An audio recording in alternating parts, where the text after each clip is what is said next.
Happy Thanksgiving and welcome to episode 78 of the Eat for Endurance podcast. My name is Claire Shorenstein and I'm a board-certified sports dietitian and runner based in Santa Cruz, California. Plant-based eating has grown in popularity over the years, and I've gotten many questions about this from endurance athletes, so that is what we are addressing in today's episode. I've invited sports dietitian Kelly Jones back on the show to cover this topic with me. She is an amazing sports dietitian and nationally recognized nutrition expert, and if you're a longtime listener of the show, you'll remember her from episode 35, where we talked about supplements for athletes. This was a very popular episode, so do check it out if you missed it. Personally, I have learned so much from Kelly, both as a dietitian and as an entrepreneur, and I am so excited that she agreed to do round 2 on my show. Kelly calls her diet plant-forward, while I am very much a plant-loving omnivore. And as this show seeks to demonstrate, there are many different ways to eat to feel good, enjoy life, and perform well, as long as the eating pattern you are following meets your individual energy needs and macro and micronutrient requirements. But as we all know, there are some diets out there, and we all know which ones they are, that most definitely leave out key nutrients, carbs, and should not be adopted by endurance athletes.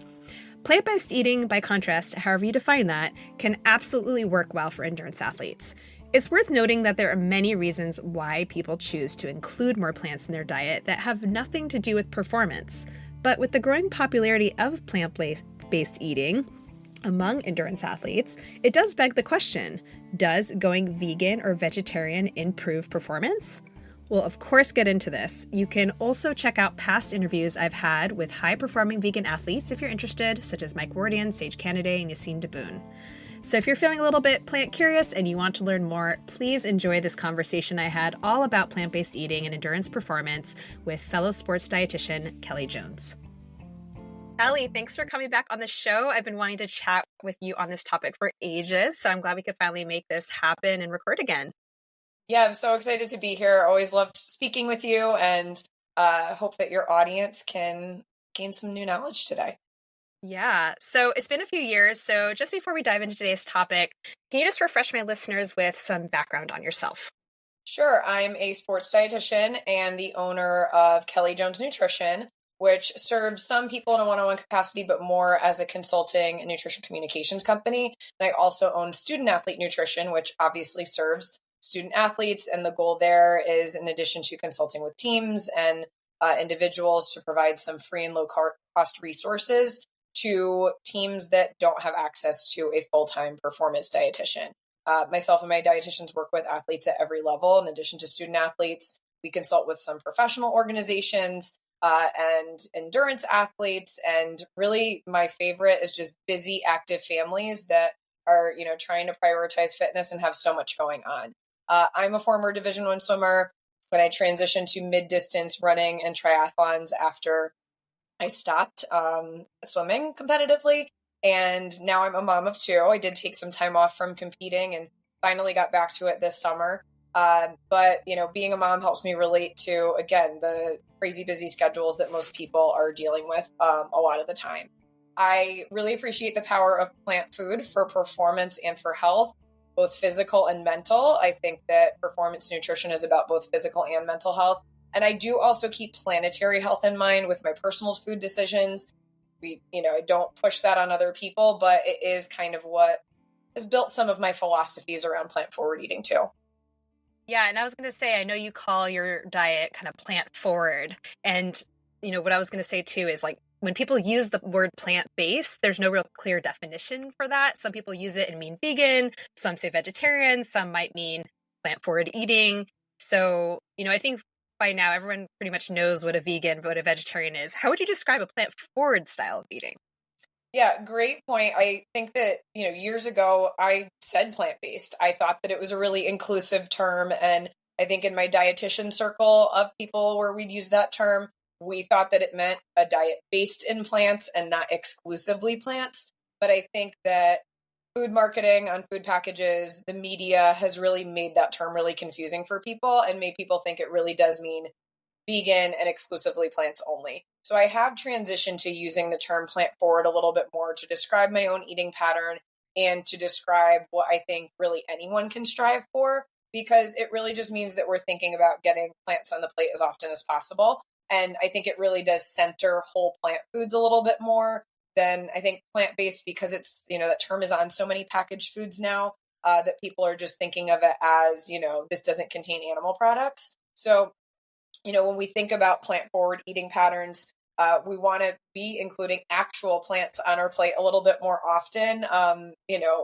There's always a place for, I don't even want to say processed food, because even oats that you're using have been processed in some way. There's always a place for packaged foods that are there for convenience, but really the benefits we get from, plant-based or plant-forward diets are from, in them being in their whole form as often as possible. For me, I'd say probably about 75% of my meals and snacks are plant only. I incorporate eggs and sustainable seafood pretty regularly. And from time to time, if I'm at an event or traveling and poultry is the only option, I'll put that on my plate too. And while I personally don't eat red meat or pork, that can absolutely fit into a plant-forward and even plant-based, if that's the term you want to use, eating pattern too. Because again, the idea is just that we're looking at mostly plants, trying to center the diet around them, rather than, meat with a piece of broccoli on the side. And really the majority of health benefits that I think we're going to talk about today, when we're talking about plant-based and even vegetarian diets, the majority of benefits really do come from including more whole plant foods. And, if cutting out meat isn't something you want to do, and the stress of doing so is going to be pretty high in the name of health, let's say, if that's the reason for someone to move in that direction, it's not going to be worth it. So we want to think about what's best for us as an individual and, figure out ways to incorporate more plants that make sense for us. Yeah, absolutely. And we're kind of like getting to the punchline early, but I mean, that really is where we're headed, is like, you don't need to adopt these strict labels or definitions or whatever in order to get the benefits of plant foods. But that doesn't mean you can't be a successful endurance athlete as a vegan or as a vegetarian or whatever. We both firmly believe that there are many different ways of eating that, of course, it really depends on the individual. And there's so many reasons why people might be a vegetarian or a vegan or whatever. So yeah, we'll get to all of that. I know we're getting ahead of ourselves a little bit. Yeah. But I'm curious, do you see a lot of vegan, vegetarian, or other forms of plant-based eating in your practice quite frequently? Yeah, I think because the recipes on my website are almost exclusively plant-based, or, a lot of them really plant-only. We have a handful of articles on my website regarding obtaining adequate protein from a plant-based diet. And then a lot of the foods that I'm posting about on social media too are centered around plants. We do tend to attract a lot of vegan and vegetarian athletes, whether they found us from a Google search or social media or word of mouth. And people will come to us having been, vegetarian or vegan or some form of plant-based for a variety of reasons. For sometimes people, it's coming in and it's for ethical and animal welfare reasons. And when that's the reasoning behind it, we might have a little bit different of approach with someone that comes in and they're trying to do it because they've heard that it's going to, help their performance skyrocket, or it's the key to health, and that, animal products are going to automatically give them heart disease. So we approach things in a little bit different of a way, depending on the intent behind the plant-based diet that someone's already following or wanting to transition into. Definitely really important, again, to look at people on an individual basis to see what's best for them. 1,000%. And, I put this question out in advance of, what do people want to know? And literally a question from a listener was, is a plant-based diet good for performance? And, I literally responded to her immediately. I was like, the short answer is not necessarily, or no, basically. But I mean, without getting too detailed just yet, I would say it can be good for performance if we're doing it appropriately, as with any style of eating. And of course, we'll define what I mean by appropriately, right?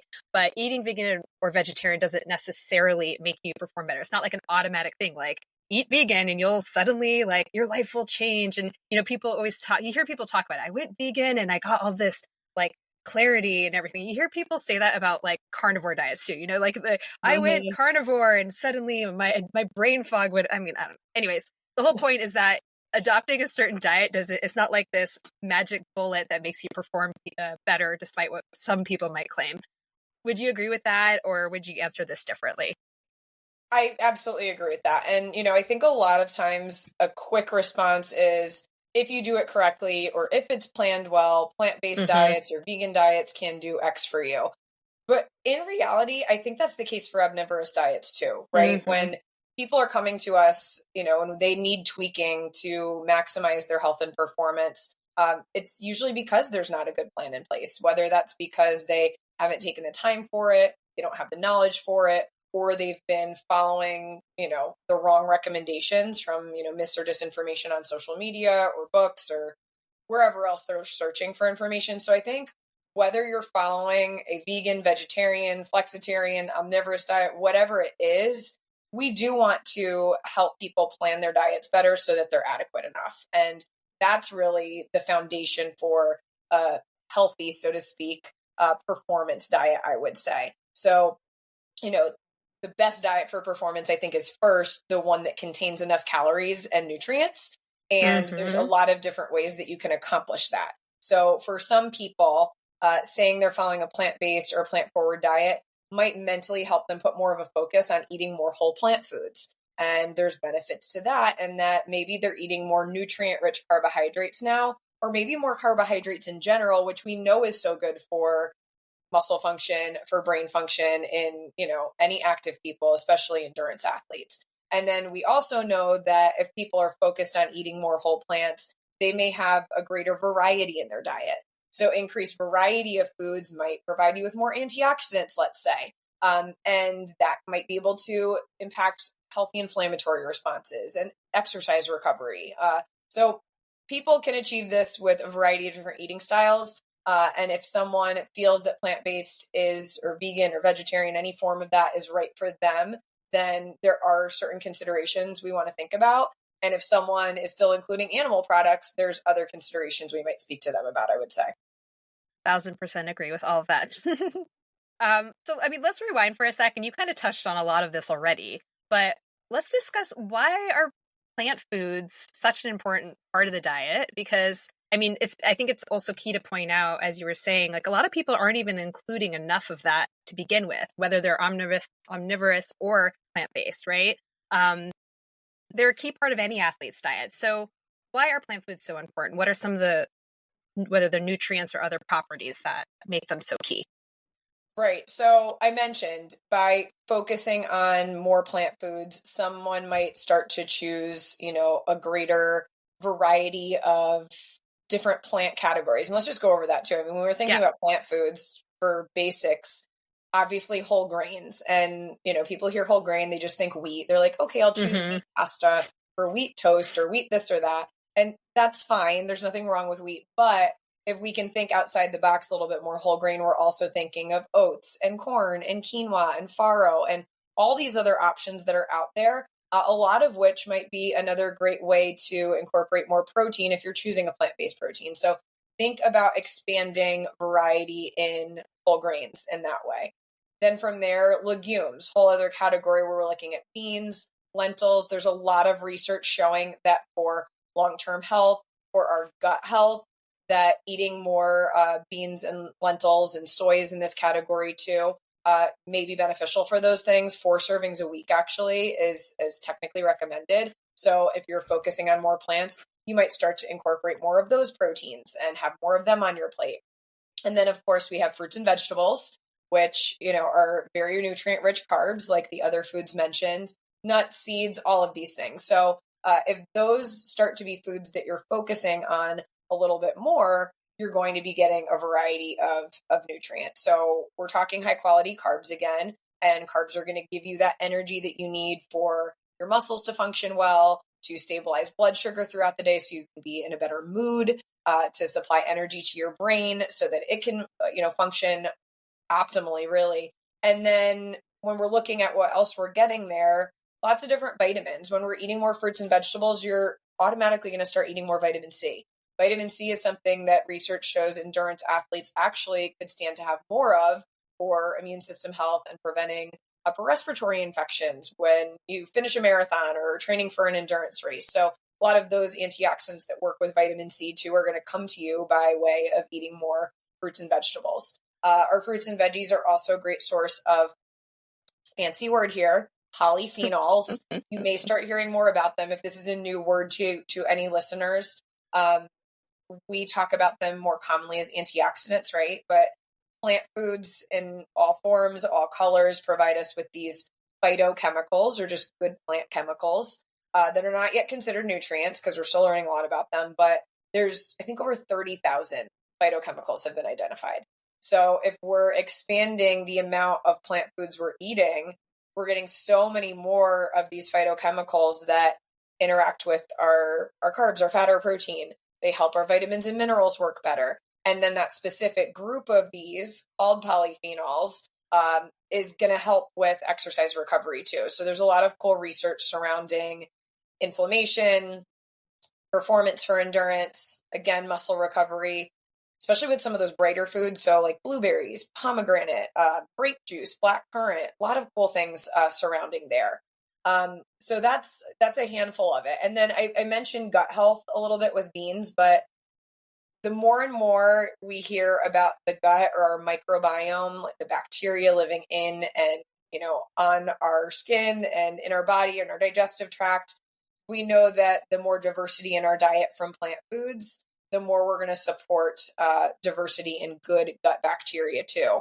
There's a lot of relationships that we've been seeing with that and exercise performance, from metabolism to immune system to even hydration benefits. So the list kind of goes on and on and on. So that's really, again, when you can think about a plant-forward diet and just identify yours as such, even if you're eating animal products, you're naturally going to start to seek those foods out a little bit more often and gain all of these benefits too. Awesome. I love that answer. Can we sidebar for a second? I know this wasn't in our outline. I want to sidebar for a second on greens powders. Just because, I know I get a billion clients on these things because their favorite influencer is promoting it with their code. Because let's be honest, that's why people are pushing this. And we won't name which one, but we all know what it is. People come to me, they put their greens powder in their smoothie, and then I'm getting my plant stuff. And we were mentioning phytochemicals and antioxidants and all these important things. Why is a greens powder just not going to cut it? Right. So when we're having something, and again, processed foods have a place, but if you're looking for something that is going to enhance your health and you're looking for something specifically that you're going to spend all this money on, they're not cheap, right? They're expensive. expensive. For the average person who's not a professional athlete or, competing pro as an endurance athlete, it's not even something that I think should be on the table for most people, unless they just have this disposable income and they could just buy whatever and spend money on whatever all the time. Because you're taking something in its pure form. Think about a fresh fruit or vegetable, or even a frozen fruit or vegetable, or even a canned vegetable like canned tomatoes, which are canned within hours of being picked, right? Any of those whole foods in those forms, they get harvested and they are either eaten in a fresh form that still contains a lot of these phytochemicals we're talking about, and antioxidants like vitamin C and others that can be damaged by heat, can be damaged by, processing, can be damaged just by oxygen once they start to be chopped up or dehydrated or whatever it is. So you're missing out on a lot of those really valuable antioxidants that are actually helpful for athletes, I would say. If you are someone who is like, I have a really great plant-forward diet, I include 7 servings of fruits and vegetables a day, I'm eating enough calories and protein, and I'm timing my carbohydrates right before, during, and after my workouts, and I also have, this disposable income to, take a greens powder, go for it. And maybe it'll do something for you. But I also caution people to not just buy any powder out there. And if they are that type of person who thinks I really, truly am doing everything right, and this might have an added benefit, and you're going to start taking something like that, make sure it's NSF certified for sport, because there are just countless different greens powders that you're getting ads for on social media. Again, these influencers are promoting, and you just need to be careful with making sure you're not getting more than what you're paying for in a bad way, where there's, heavy metals in there. That's another risk with taking these green powders regularly. Or there's, anabolic steroids, prescription drugs, all these things we worry about with supplements. We need to care a little bit more about with the greens powders, I think. Thank you for that. And I'm sure you see this too. It's very rare. First of all, no one would be coming to us for help if it was all good and all right and whatever. More often I see people taking greens powders and they're eating inconsistently, they're eating adequately, they're not barely touching carbs. I mean, it's the gamut of stuff. Mm-hmm. So I It's usually this idea throw that like, out. oh, well, I'm Yeah. not eating well, so let me do this and maybe Yes. it'll be a little Band-Aid, right? It's kind of like A the new multivitamin. age multivitamin. People are getting that, like, research shows taking a multivitamin for the average person probably isn't that beneficial versus eating well. So, okay, maybe greens powders can do that for me. That's how I think people kind of look at those. Exactly. And I immediately take it away and we focus on the actual foods because, I mean, even if you have the disposable income, why are you buying that? Just buy more food or something. Right. Exactly. I don't know. All right, let's get back on track here. So let's say someone was curious about going vegan as an endurance athlete. So we've just discussed, there's so many benefits to including more plants. What are some nutrient concerns or gaps that athletes need to be aware of with the vegan diet specifically? With vegan diet specifically, I would say the number one difference versus a diet that includes animal products is B12. I think that's number one because with a modern diet, you cannot get B12 from plants. It needs to come via either a supplement or fortification. And quite honestly, I don't think that just assuming you're going to eat enough fortified products is enough. And having that supplement is important for people because B12 is the only water-soluble vitamin that we do store in the body. Sometimes people will transition to a vegan diet and feel fine for a while, not actually have any, effects related to a B12 deficiency. And then all of a sudden they start to see these symptoms related to low energy levels, maybe anemia, maybe problems with their hair, recovery, all this stuff. So, and then they end up getting blood work done and they're shocked, right? Because no one really talks about it.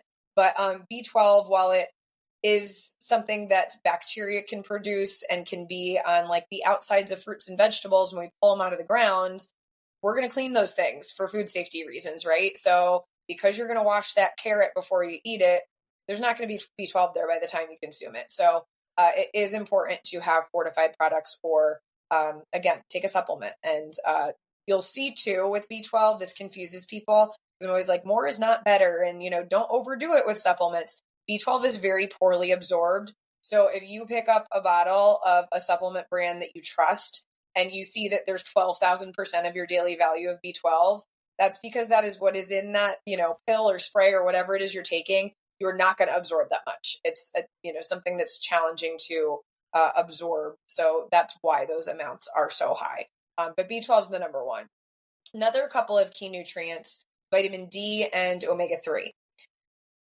I'll start with omega-3 because we can get omega-3s from plant foods. So omega-3 ALA is one form of omega-3 that we get from, especially walnuts. Walnuts are really the only nut you're going to get ALA from. Chia and flax seeds are also excellent sources. And you're going to get smaller amounts from things like avocado, tiny amounts from spinach. But really those are like the three key foods are the chia, flax, and walnuts. And this ALA is important. It has value, but it needs to convert, some of it needs to convert into other active forms called EPA and DHA. And those are the ones that we're seeing a lot more research is done on when it comes to muscle recovery and heart health and brain health.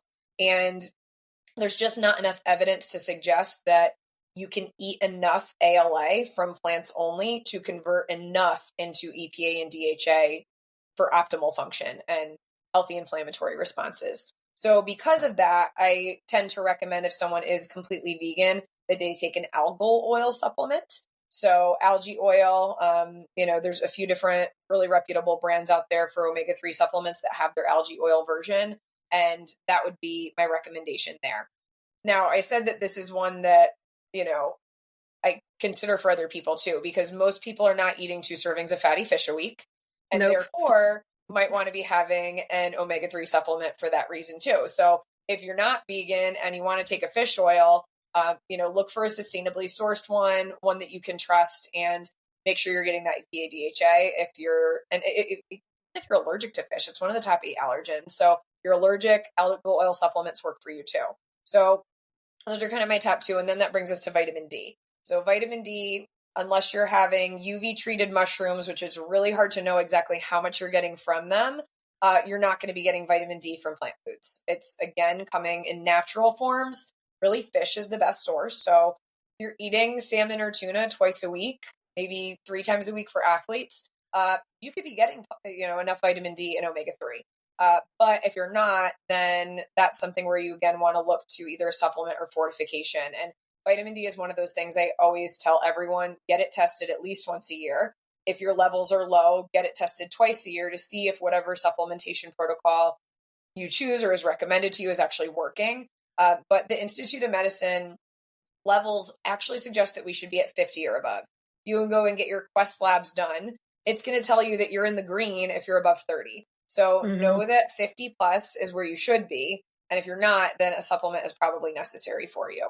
I work with a national sports organization, and we just had 12 guys within that organization tested for B12, tested for vitamin D at the end of the season in September. And 11 of the 12, after working outside in their sport all summer long, 11 of the 12 were under 30. So we cannot just assume the sun is going to do this for us. So if you are a vegan athlete, even if you're running outside, biking outside all the time, get your D tested, take a supplement, especially in the winter months, and maybe look to fortification too if you don't have meat in your diet. 100%. I mean, I've encountered this in many of my clients right now who have gotten tested in the fall after being out in the sun. And yeah, they've been in the low 30s and we're like, time to supplement. I think that's the perfect time to test. I tell everyone, if you're going to get your D tested, test it in the fall so we can see how, the true measures that we're dealing with when you are spending time in the sun. Yeah. The only other two, iron and calcium, those you absolutely can get enough from a vegan diet, but you need to really plan for it and know what you're doing, or regularly be including soy products, legumes on a daily basis, as well as a variety of whole grains and green vegetables.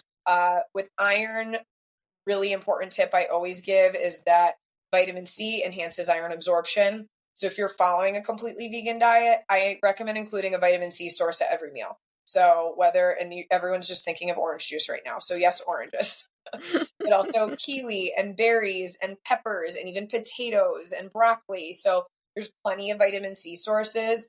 Include one at each meal, and that can enhance iron absorption like 4 to 6 times.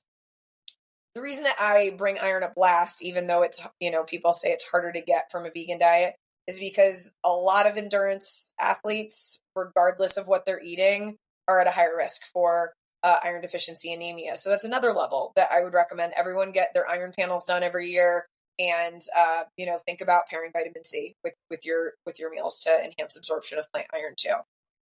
Last thing, calcium. So bone health's important. We know there's more stress on bones as athletes, even though some stress is good. It helps us build our bone up. There is that added stress there, and calcium's used for our muscle contractions. So because all our muscle contractions involve calcium, needs might be higher than for the average person if you're an endurance athlete.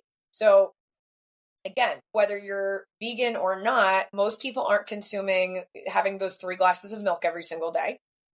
If you're not having milk ever, fortified non-dairy beverage, 1000% should be in your fridge at all times, and be included in some way. And then we want to think again about calcium inclusion from a lot of those foods I just mentioned with iron too. Hey everybody, just a quick break to share a few exciting things that are happening right now in my world. First, I just got the delivery for my Eat for Endurance branded trucker hats made by Boko Gear, and they are amazing, like truly.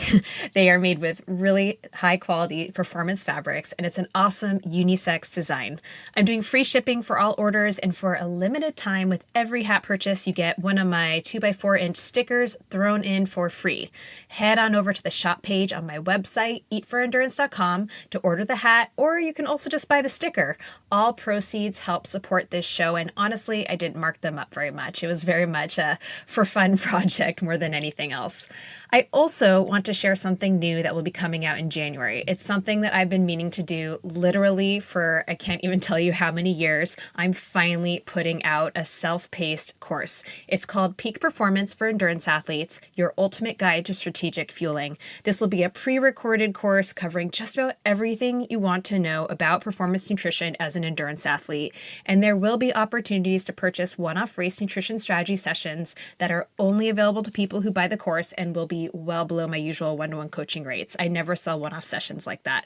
So if you'd like to be notified when it comes out and to snag a 10% subscriber-only discount, please visit my website and sign up for my email list. Lastly, as I've said many times before, you can support the show by subscribing and rating and review it if you haven't already. And if you would like to support my work financially, I do have a Patreon page that I link to in the show notes as well as on my Instagram profile. All of this will help keep this free content going, and I truly, truly appreciate it. All right, let's get back to the episode. Are there any considerations among gender, like when we have a vegan male athlete versus a female athlete, and especially when we think about things like iron and such? Is there anything else you want to kind of say about that? I know personally, I'm thinking back to the vegan athletes I've interviewed on this show are all men, and they're very successful. And I'm trying to think, I'm like, do I know of a pro-vegan endurance runner who's a woman? And I'm sure I'm sure there are, or a triathlete or whoever. But I feel like I hear a lot about the men, and I'm trying to think about the women. And it just kind of brought up this question for me, because I've had many clients, so recreational athletes who either are vegan or want to be vegan. But yeah, I'm just curious what your thoughts are on that. You bring up a great point, because we have vegan athletes come through our practice all the time that are women, but I can't think of any pro. Yeah, I don't know why I can't think off of my head right now. That's why I know they exist. Right, but I think the men are a little bit more outspoken about it, maybe too. I don't know if that's part of it. But we do have to consider, women of menstruating age, that there are greater iron needs, right? There's greater iron needs because you're an athlete, because of the endurance exercise you're doing. And then there's also the blood loss each month. So I sometimes, even if people aren't showing low iron stores or low hemoglobin, if they're transitioning to a vegan diet, I might say it's a good time to consider a supplement while you're menstruating or for a few days afterwards, especially for people who have heavier cycles. And so that is a recommendation that I'll put out there for some people. And again, to maybe get their blood work tested a little bit more regularly if they're in a transition to a plant-based diet versus having had been on it for quite some time and know that blood work is kind of really where they are, and we don't have to look for those trends. But yeah, iron is something that we do want women to be a little bit more mindful of. But again, when we look at the research, even the Academy of Nutrition Dietetics, paper on vegetarianism shows that there's pretty comparable levels of iron deficiency anemia in omnivores versus vegetarians. So we can make assumptions that is the case for athletes too, especially because we know, again, athletes in general do have that greater risk. And I'll say too, when I was in college, I ate meat more often. I had a lot more animal products in my diet. And as a college athlete, that is when my iron deficiency was the worst. And afterwards, I had periods where I was exclusively plant-based, different variations of how I've incorporated animal products into my diet. And I've never had such deficiency as when I was the most active in my life and also included animal products. So obviously personal anecdote, but we have to look at individually how your body's reacting. Yeah, and I think we also have to keep in mind gut health, as you mentioned, of course, affects absorption. So we know that if you have, lower levels of acid, B12 is not going to be absorbed as much. Or if you have, some sort of other issues in your gut that's preventing iron from getting to where it needs, or certain other deficiencies or whatever. So there are just so many things that affect our ability to get the nutrients we need from the food we eat. And maybe that ties well into this issue of bioavailability of nutrients, which comes up all the time. And I know I watched a webinar, I think it was Marie Spano who gave a really great webinar on, I think it was bioavailability of different proteins, I want to say. I forget, it was a while ago. But just, the two things, or the main thing I often hear about with veganism, vegetarianism, this issue of protein. And this is, again, a listener question. It was like protein and omega-3s, but protein, especially when you have really high protein needs, and then also the bioavailability of said protein in a vegan diet and perhaps other nutrients. So maybe we can kind of address those two things either separately or together, however you want to do it. Yeah. So if it's okay, can we first talk about bioavailability of iron? Let's do it. Probably something I should have mentioned a little bit more. Let's do it. We do know that some research is showing that you're going to absorb iron best in the morning, but there's also an issue there where iron supplements, if you're taking a supplement, coffee can interfere with absorption of things like iron and calcium. So you're drinking coffee in the morning, you want to wait at least an hour before you take an iron supplement. The other thing is that iron and calcium also compete with each other. So a lot of these women's multivitamins that people are taking that are higher in both iron and calcium, is that even really worth it? Or are you just peeing out the extra when you're focusing on this women's multi? So if you are taking a supplement with one or the other, I think it's important to do so on an individualized basis. Like, are you taking iron and then you're also taking a separate calcium, and can we stagger when you're taking them throughout the day? I'm not really a big calcium supplement person unless, there's other things we need to discuss like bone health and energy deficiency, and discussing it with doctors and whatnot. But I would spread out your intake of things like that, because these minerals can compete, and things like coffee and tea can compete with iron's absorption too. So just, a couple important factors to keep in mind. It's hard, if you're obsessing over thinking about this stuff all the time. So do your best. And it's better to take it if you need it than not. And it's obviously better to try to focus on getting it from your diet before you turn to supplements. But, there are these considerations that you might think about if you've been trying to get your iron stores to a healthy level for a while. So then when it comes to protein, though, you do make a good point. With the average person, this is another thing from our Academy of Nutrition Dietetics position paper, these position papers that are really review papers. They look at a lot of reputable research and kind of condense it all into our top recommendations. They indicate that for an average vegetarian or vegan, as long as you're eating enough calories over the course of the day and eating enough protein by the end of the day, you shouldn't have any issues with protein deficiency. It's very different thinking about protein deficiency than it is about optimizing recovery and getting everything that you need for really high physical demands on your body, in addition to all the other functions of protein too. So when it comes to bioavailability, there are some tests that are done with research that show us the protein, quote, quality. Quality doesn't necessarily mean like this protein is healthier than that one. It means that this food is going to have higher absorption and then higher use in the body after you eat it compared to another protein food, right? So, because lentils aren't as high, quote, quality as eggs, let's say, when it comes to protein, doesn't mean lentils aren't a super high quality food. The protein from them just might not be utilized as efficiently as the egg protein, just as an example.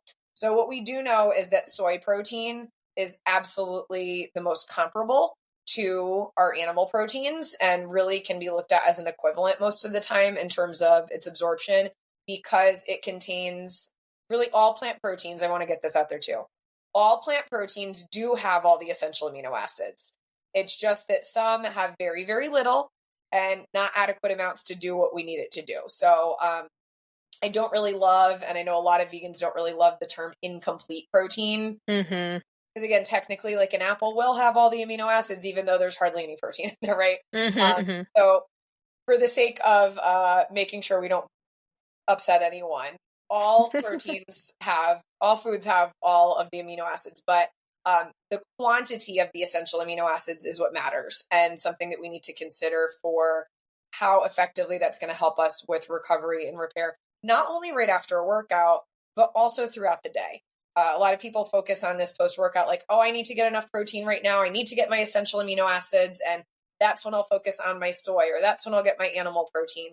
But reality is you're recovering for a couple of days after an intense workout, really. So we need to think of this constant recovery process. And for athletes and for people who are looking to enhance recovery, become more physically fit, hit a PR or build muscle, any of those things, every time you eat protein, you want to be thinking of getting enough essential amino acids to make what you're eating higher quality or more bioavailable. So those lentils on their own might have a lower, quote, quality or bioavailability than the eggs. But if with those lentils you're eating farro or quinoa, then we're going to be getting all of the essential amino acids we need in better amounts to increase the quality of the protein in that meal.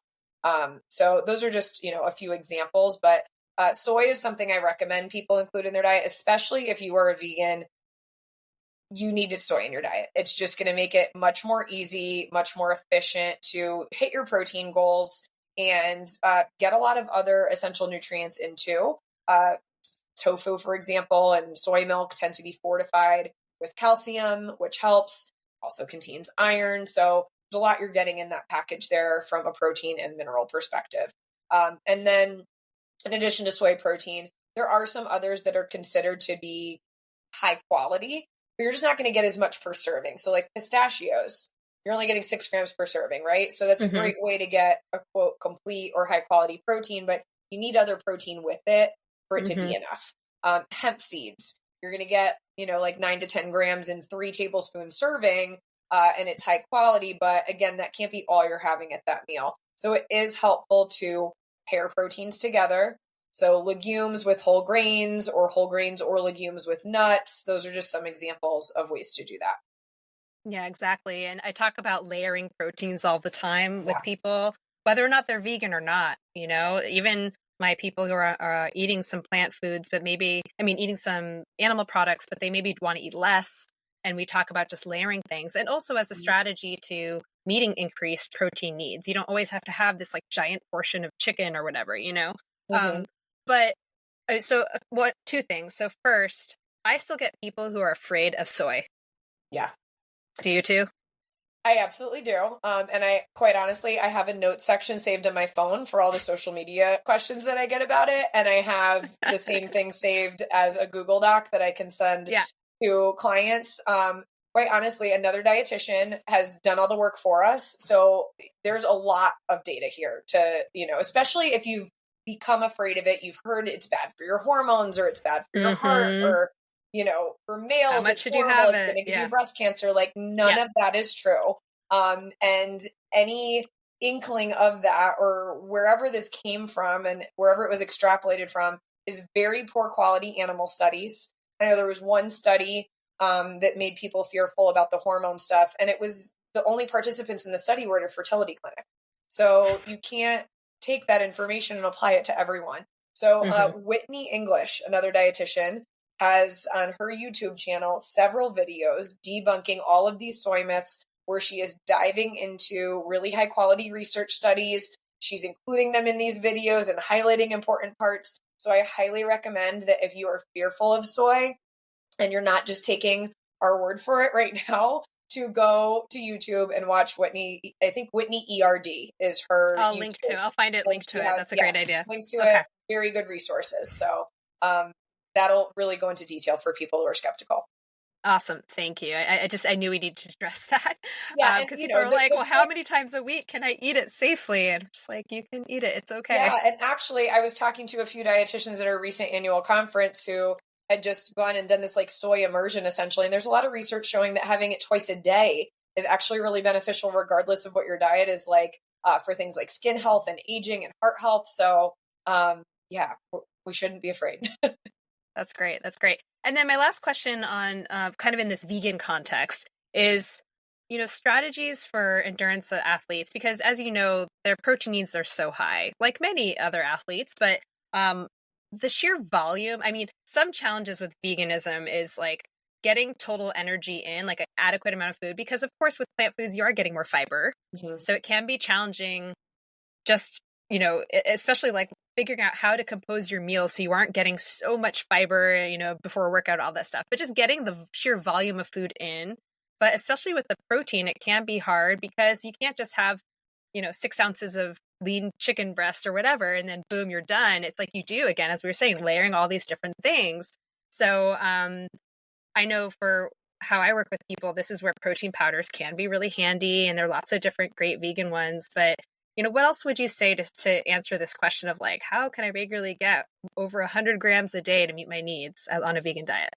I think one of the things that you mentioned that is key here is that energy needs are so high too, and people can get full quickly from the fiber, right? So I would think about, kind of 2-4 type of thing. So is the food that I'm going to include that it does have protein in it, is it also going to provide me with a higher amount of starch or fat? So, if we're choosing things like nuts and want to get our quote, healthy or unsaturated fats in, then things like pistachios and almonds and peanuts are going to have a lot more protein than your walnuts, right? So those might be the ones that you gravitate towards more often so that you're getting similar amounts of calories, but there's more protein for what you're eating. It gets hard too with things like, for grains. So if you're having something like rice, I would recommend saving your rice to pair with tofu-based meals. Or if you ever use meat alternatives, that would be the thing to pair with them. And then, rice isn't as filling because it's lower in, it's lower in fiber, lower in protein. And so you can consume more of that, not feel as full, and then pack on the tofu or tempeh or whatever else it is, their edamame. And then with other foods like farro or quinoa, they're more rich in fiber while they're more rich in protein. So you do want to consider these things and think of, more compact sources too. So something like hemp seeds or pumpkin seeds are some boosters, as I like to call them, where, again, compact amount of food, giving you 6 to 8 grams of protein to add to your meal without filling you up too much because of the volume of them. So I think thinking of volume is important there too. And I'll also recommend to people a lot of times, so that they're not feeling overly full, make sure you're cooking your vegetables and not eating raw vegetables too often. Simple things like not being afraid of juice. Like you can have a glass of juice instead of a cup of watermelon with your breakfast, and you're going to get the energy that you need, and then maybe have more room in your stomach to get in the protein that you need too. So those are just a few, small strategies, but it can be really individualized. And I much more recommend protein powder now than I did, let's say even 6-7 years ago, just as a parent for convenience sake. And then for recognizing how easy it is to hit these nutrient gaps and want to just have a quick, efficient, low stress way to add something to your diet. So I would encourage people as often as possible to get it from a food source first, and then, have that protein powder available for more of those times that you're not feeling very hungry, if you deal with post-exercise appetite suppression, or you really are in a pinch and just don't have the time for anything else. Awesome. Anything, I think we covered it. Is there anything else you want to add to like vegan strategies for endurance athletes? No, I don't think so in terms of strategies. I think that we touched on a bunch of different important nutrients. So let's briefly turn to vegetarian now. Obviously, we have more to work with since we got dairy and eggs and I guess honey technically too. Is there anything you want to call out specifically that vegetarians still need to be concerned about?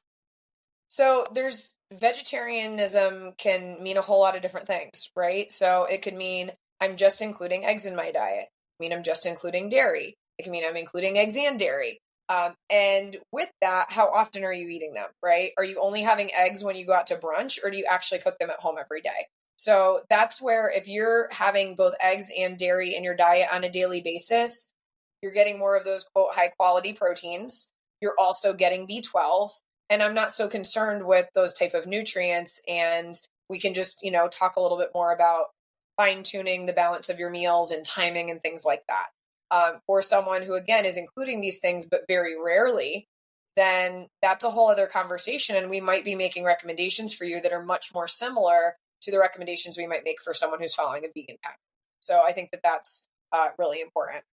I'll also say, again, what's the intent behind what you're doing? So why did you land on vegetarianism? Why did you land on veganism? And how do we navigate this? I had all at once 3 different clients at the same time. I think it was last fall, they all came on together, and all of them came endurance athletes following a vegan diet, and they did it for either performance or health reasons. None of them cared about the ethical or animal welfare stuff. There wasn't anything environmental involved. It was all, I heard this is best for my performance, or I'm convinced that I need to do this for heart health. One of them, it was like her father had died of a heart attack. There was a lot of familial things. And so I get it. But with the one who, for her, we, ended up landing on, let's include salmon every once in a while, because that actually can be really heart healthy for you. For the other one, he was traveling all the time, and he'd just end up with these huge gaps where he wouldn't eat protein because he'd go out to eat and he'd be like, well, I'm, traveling for work. We're basically in a food desert when it comes to restaurant options. And I wind up somewhere where I'm eating a salad with like nothing on it and, a side baked potato. And there's no protein. He's training for a full Ironman. And I'm like, oh, gosh. whoa. You think you're benefiting your performance here, right? So we have to think about like, what's our intention? And where are we going to allow ourselves to have more of these things?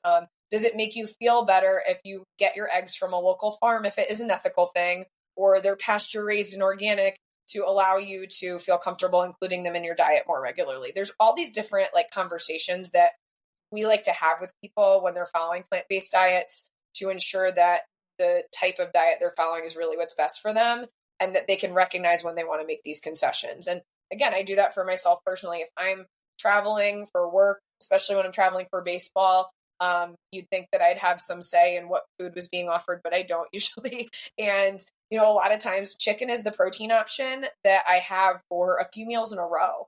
And that's what I'm going to eat it. I'm not going to say, oh no, like, because this is what my diet is, there's no flexibility in it. So there's a lot of conversations surrounding flexibility depending on people's intent for their diets, for sure.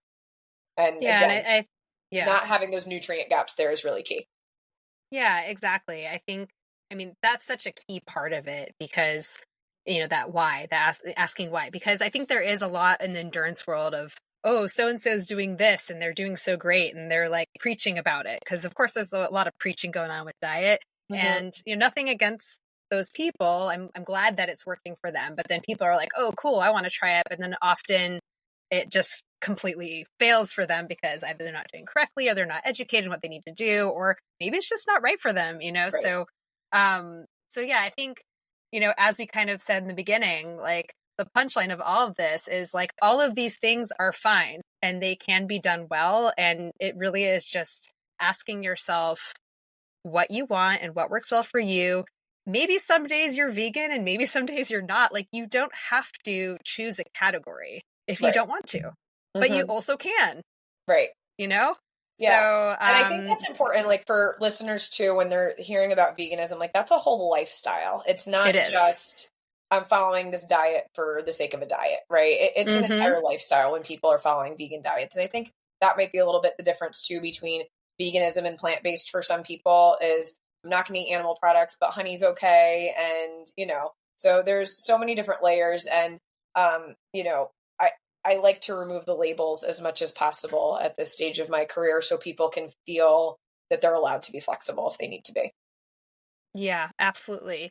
The other thing, we always need to watch out for is, any restrictive diet, whatever it may be, because veganism is a restrictive diet by nature, but using that as a means to truly restrict. So is there a red flag behind it? So this is also why as dietitians, we're always asking why. And that's the first thing I ask people when they come into me as a vegan or vegetarian. I'm like, I'm just curious, what led you to remove those foods, or why are you doing this? And so, so we can better serve you, but also watching out for like, is there any disordered eating or eating disorder history here? What's going on? Why did this happen? Because unfortunately we do see that quite a bit. Yeah, very often. And that's where I get stuck too, because a lot of people will label any vegan diet or any plant-based diet as, you're doing this because you want to go on the diet and restrict and you have an eating disorder. And which isn't true with that, but yeah, those same people could have been on a paleo diet the month before. Sure. And we're not necessarily saying that. So if you're stuck in a diet cycle and like veganism is just the next thing for you, then that's where you really want to reevaluate, and where dietitians can help with your relationship with food for real, and really help you tailor your diet to performance, again, both physical and mental, to see what's best for you versus going on one thing after another. Yeah. And the only other thing I'll say, and again, this is a little bit of a sidebar, is if you truly are vegan, there are some supplements that you can't have, like collagen. Right. There's no vegan collagen for you. I'm sorry.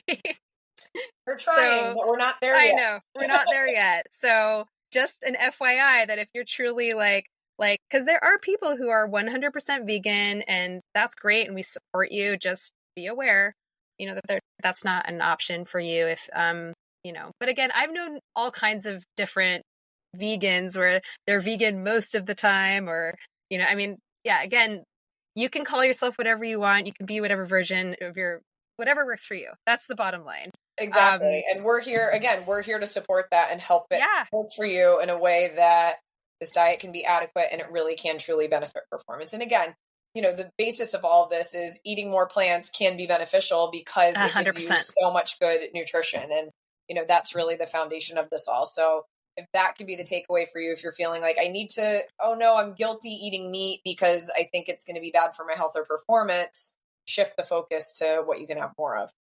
Yeah, absolutely. And the last thing I'll say too is, people who are feeling like, because often you get people who wanting these big changes. And by the way, this episode's coming out right, I think the day after Thanksgiving. So right in the thick of holiday season, when people are looking at what they're eating and they're thinking about what they've eaten and they're thinking about what they're going to change about their eating. So we're all in the thick of it. And happy Thanksgiving, by the way. But, you might be coming to a dietitian or just thinking about these things and, oh, I feel like crap and this diet isn't working for me. But like truly sit there and evaluate what you're eating and ask yourself, why is it not working? Is it really like an animal product or whatever whatever you're criticizing about your diet? Or is it like maybe you're just not eating enough, which is like the number one thing I see, that and not eating consistently. Number one thing I see. Are you eating consistently? Are you eating balanced meals and snacks? Are you fueling your workouts? Like we get so ahead of ourselves and we don't think about the basics. Like I always think back to a client of mine who was asking me about, adding ketones. And what do you think about ketones? And I'm like, dude, you can't get through an ultra without barfing right now. Why don't we focus on that? Right. The ketones. Like, can we not think about the ketones? Or like, or perimenopausal symptoms and I feel like garbage. And then we look at her diet and she's like barely eating. Mm-hmm. Like, how about we not talk about adaptogens right now and literally just get you to eat food? Mm-hmm. Like, that's where I think a lot of people get stuck. And so they're like, oh, I'm going to go vegan. It's going to solve all my problems. Exactly. Nothing against veganism. Like, again, we love plants. I'm all for it if you do it right. But just wanted to throw that out there. Yeah. Yep. Mm-hmm. Again, there's so many other nutrient gaps. And and don't feel bad about it too. Like, we laugh about this and try to make light of it so that people can feel a little bit, better about these decisions too. But dietitians are here to support you so that you can actually 100%. Feel good every day.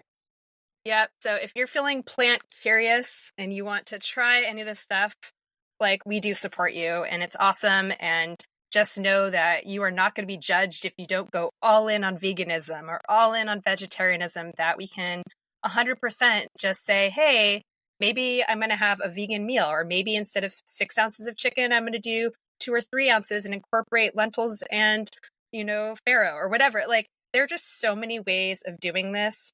There's no one right way. Right. I think we can say. So awesome.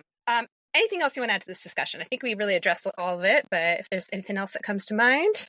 Yeah, I mean, on that note too, I think that if this is something you want to do and you haven't kind of dove in yet, then do it slowly. If, regardless of the reasoning behind it, if it is health, if it is performance, if it is ethical from an animal or planetary perspective, don't try to do it all at once. It's not going to help you. You're only going to be able to do good things for yourself if you are adequately fueled. A starved brain is not an effective brain, and a starved body is not going to help you perform better. So, if you can, this is something you really want to commit to.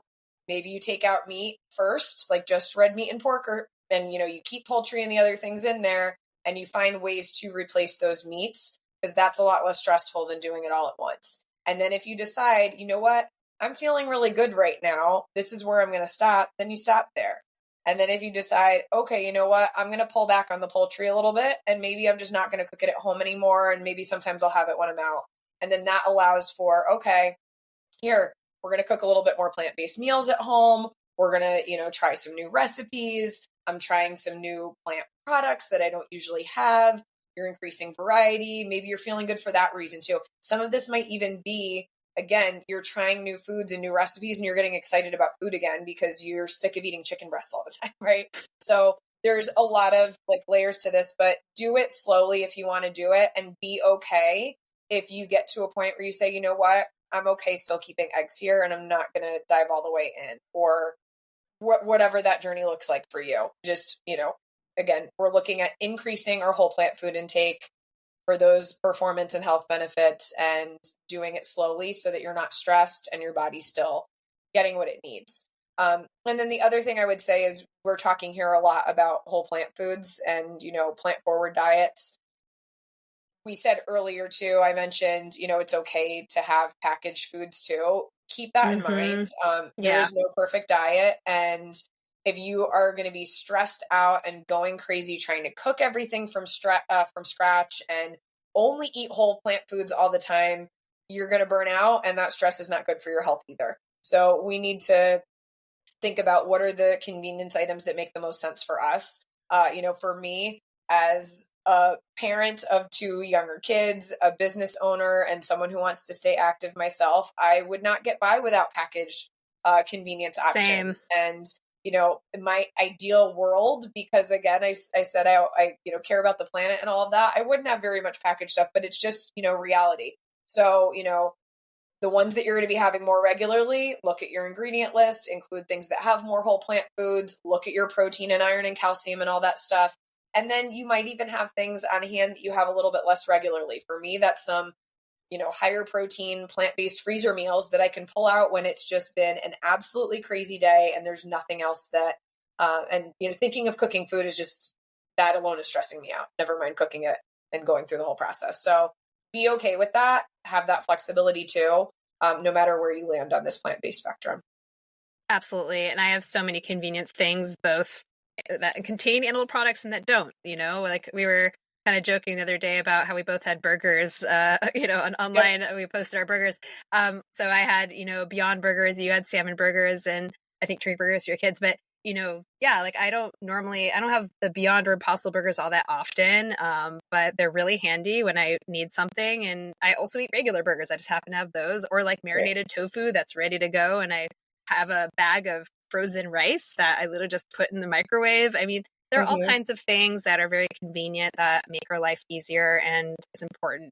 And the only other thing I'd add too, you were talking about doing things slowly if you're incorporating more vegetables. And the other reason for that is you might very well be increasing the amount of fiber that you're taking in your diet. And we definitely do not want to go from 0 to 100 on that. Your body will not be happy. Right. So really paying attention bloating, to that. Gas, that's one thing we probably should have talked about a little bit more. Oh, yes. Let's talk about that. And don't think it's a bad thing either. So if you're doing it slowly, like if you never eat beans and all of a sudden you're trying to include them 4 times a week, you're going to be more gassy for a few weeks. But then if you continue, it should subside. So those gut bacteria that you have, they ferment the fiber that gets there, and they need to get used to some of these foods that haven't necessarily been in your diet for a while. And that helps the bacteria adapt and get more diverse and healthier. And then you shouldn't feel as gassy after a few weeks when you have black beans or whatever it is. But that also goes for the products. Like the other night when we were all doing the burgers, my son actually will not touch any animal product. He's like, we get yelled at for eating fish. So it's a whole thing. And that's, kids can make those decisions for themselves too. Yeah. So, we have plant-based burgers for him, but we, they have a lot of, added like pea protein, and there's more fiber in there. And think about it for the rest of your family too. If you're a parent, you have kids, and pay attention to their digestive tracts if you're incorporating new things so that they can do it more slowly if it's not just for you. So a lot of variables to consider here. Yeah. And kind of along those lines, I definitely have gotten clients who, one of the challenges just of being a parent and dealing with everybody, I mean, whether or not you're vegan, vegetarian, everyone's different food preferences. So I'll get like a parent who's coming in, they're just like, making meals is a nightmare. Like, my husband follows this way of eating and I follow this way of eating and my kids eat like this. And, so if let's say someone is vegan, vegetarian, whatever, and they want to eat more plants, but what if the rest of their family doesn't? Do you have any tips and tricks there that we can share? Yeah, I mean, I think that it's really important to have kind of a central part of the meal that everyone can enjoy together, so that people aren't going crazy preparing too many things. And then from there, think about those protein differences. I think that tends to be the biggest difference is the protein. So maybe the rest of your family is eating chicken, and maybe that does make it easier for you to have a marinated tofu, like you mentioned. Thank you, Trader Joe's, for, an easy way to add that in. Or there's, some cooler new plant-based products even that I've been talking to another dietitian about that are using mushroom root protein, which is really cool. Oh, wow. I have one in my fridge. I haven't seen those. What was that? I haven't seen those. No. So meaty, MEATI. And so really like supposed to be very innovative, and, pretty good ingredients for getting protein and nutrients in, and really looks like chicken too. So, I mean, try things like that out, but again, then try to find ways to center it more around plants. For me, sometimes it's like edamame. I've the shelled Mm-hmm. edamame in my freezer at all times. And that can be a Yep. really easy thing to throw into a stir fry, or, adding beans to pasta. If it's pasta night, I might choose a pasta that's higher in protein while my family's eating traditional pasta or something like that. So there's different variations, but to help you all feel like you're having a, family meal together, I think it's helpful to at least center it most of the time around a certain food or cuisine or type of thing. And then, make as few adjustments as you can. Yeah. Awesome. Thanks so much, Kelly. This has been awesome. What's on the horizon for you? What can you share with us about what's going on with you? What do you want to plug? I'm going to share with my listeners. Well, Go for it. So my team and I are we're very overwhelmed with our one-on-one. So we're looking at doing some group coaching in the new year. Oh, fun. So, we have, student athlete groups, and then, might have a plant-based group, and Very really cool. try to focus each group on a certain population that can connect with one another. So, that's in the plans. And, if anyone has any student athletes that they work with, we have a lot of, new resources coming out in January as well for our student athlete population. So yeah, stay tuned. Thank you. Awesome. And where can everyone find you online? Yeah, so I'm most active personally on Instagram at Kelly Jones RD. We also have our student athlete nutrition. I have another dietitian that manages that, and there's great resources there too. But you can see a little bit more about me and my family and all the little things we're doing with nutrition day to day behind the scenes and stories on my Kelly Jones RD account. And then kellyjonesnutrition.com and studentathletenutrition.com.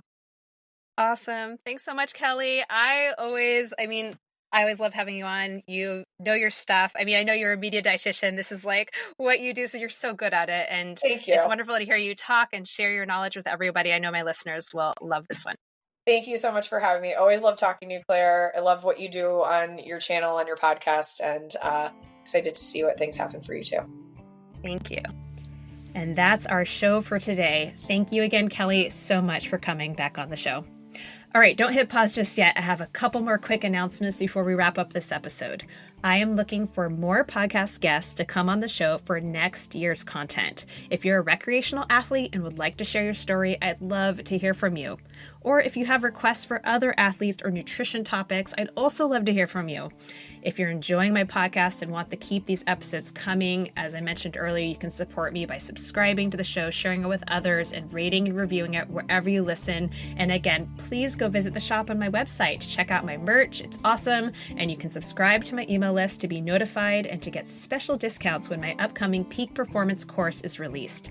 Thank you all so much. Happy Thanksgiving, and see you all next time.